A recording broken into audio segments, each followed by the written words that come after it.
নমস্কার, নতুন একটি আপডেট নিয়ে হাজির হয়েছি আপনাদের সামনে। অনুগ্রহ করে চ্যানেলটি সাবস্ক্রাইব করে সঙ্গে থাকবেন। আমাদের আজকের আপডেট পুশব্যাক নীতি। কেন্দ্র সরকার আগেই ঘোষণা করেছিলেন অনুপ্রবেশকারীদের ফিরে যেতে হবে।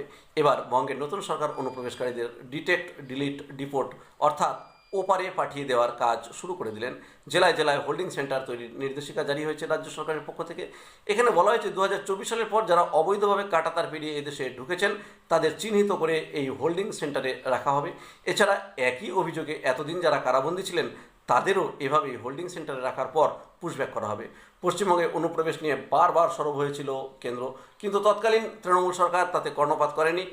নরেন্দ্র মোদী থেকে অমিত শাহ বারবারই বাংলায় ভোটের প্রচারে এসে এই সমস্যার কথা তুলে ধরেছেন। 26-এর নির্বাচনে অনুপ্রবেশ বড় ইস্যু হয়ে কাজ করেছিল। এবার রাজ্যে বিজেপি সরকার প্রতিষ্ঠিত হতেই কেন্দ্রের নীতি মেনে ডিটেক্ট, ডিলিট, ডিপোর্ট পদ্ধতি শুরু করলেন নতুন সরকার। সেই মতো সম্প্রতি সরকারি নির্দেশিকা জারি করা হয়েছে।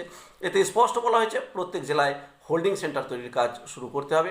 আগেই মুখ্যমন্ত্রী জানিয়েছিলেন ধরপাকড়ের পর কোনো বিচার প্রক্রিয়ার আওতায় আনার প্রশ্ন নেই। সেই মতো নোটিশে বলা হয়েছে বাংলাদেশি অনুপ্রবেশকারীদের ধরে বিএসএফ প্রথমে তাদের ওই হোল্ডিং সেন্টারে রাখা হবে, তারপর সোজা ওপারে পুশব্যাক করা হবে।